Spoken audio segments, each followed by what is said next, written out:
Competent Communicator Manual. His speech is titled Benjamin Franklin. Benjamin Franklin, fakarudin Mohammed. Help me welcome.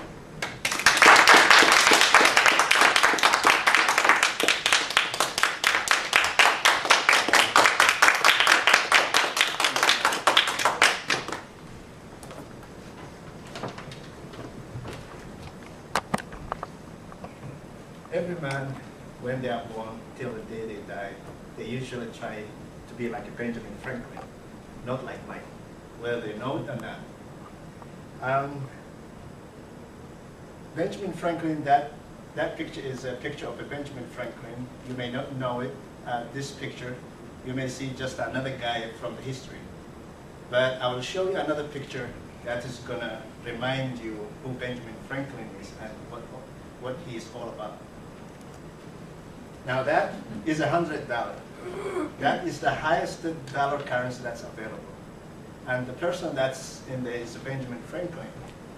But nowadays, we don't even call it like $100. It is called the Benjamin. Haven't you heard, when people are saying it's all about the Benjamin? Now that is the guy, Benjamin Franklin. They say a man is tested for 4 things in this world: how they live, how they love, and what they learn and how they learn and what kind of legacy they actually leave. Now I decided to test my friend, which I call Benny, not Benjamin Franklin, because I did a lot about Benny. Now I decided to test about Benjamin Franklin in these 4 areas. Now to live, Benny wanted to live in a colorful life.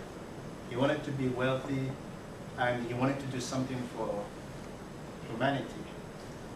And that's what he did. And to become a wealthy, when he was a young man, he left from his parents' farm and his family and went to Philadelphia and started working for a newspaper printing, where he became an editor. And when he started doing that business, he was actually thinking about being an author someday and rich man, wealthy. So he could do something for other people, not just to be rich and to have fun. And he wanted to become wealthy just from things that he liked doing. He didn't want it to be like just a commerce and start a store down the road and start making money. But he wanted to do what he loved and then become rich that way.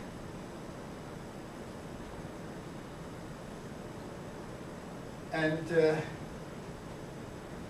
Franklin was so interested in science and technology and physics, many things. And in 1736, he created the first firefighting company in the US. Did you know that? We know that. He was a printer, an author, a scientist, but he started the first firefighting company. Yep. And that was Benjamin Franklin.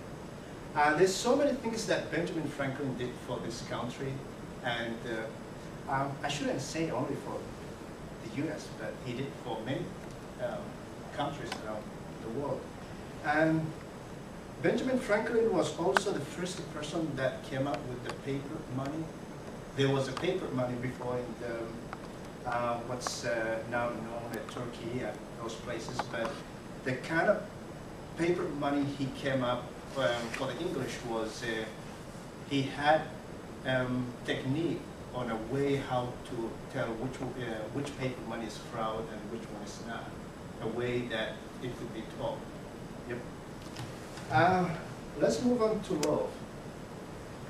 Most of us have this image of Benjamin Franklin being a womanizer, and yeah, Benjamin Franklin, he was a player, he was a playboy, he was all these things.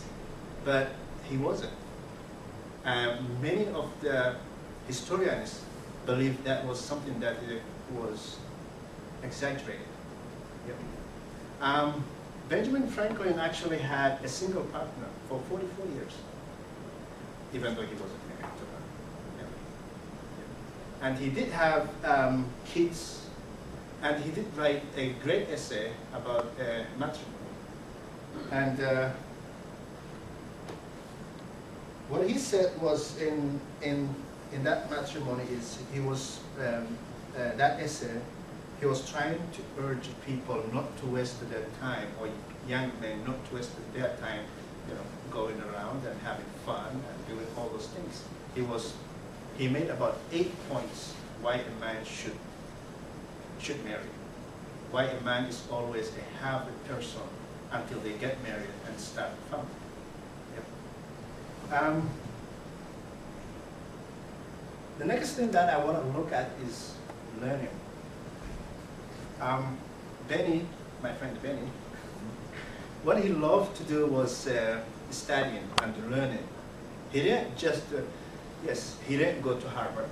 Yes, he didn't go to Yale. Yes, he didn't go to MIT, which I think it didn't exist at that time, MIT, not sure. But he liked the technology and science, and he read books, and he come up with so many different things.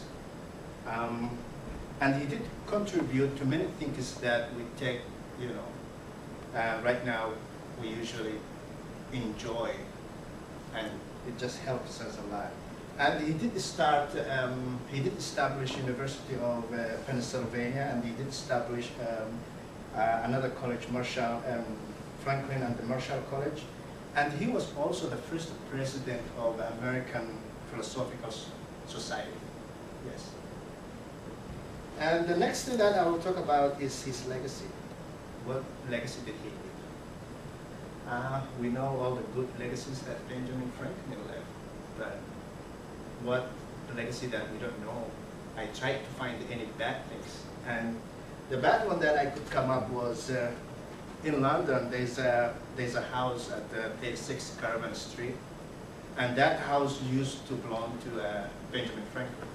He used to live there in 1757 to 1762, and sometime in 1991, they dug up a grave down there, and there was about 8 children and about 2 adults buried there.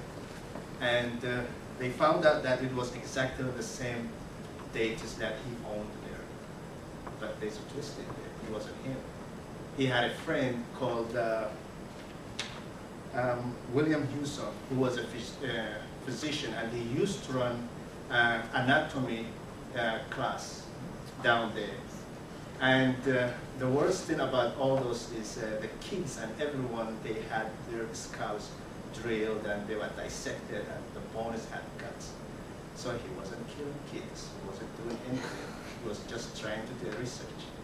And now I believe that, you know, a couple of things that you didn't know about my friend Benny, and he's always a great person. Remember that.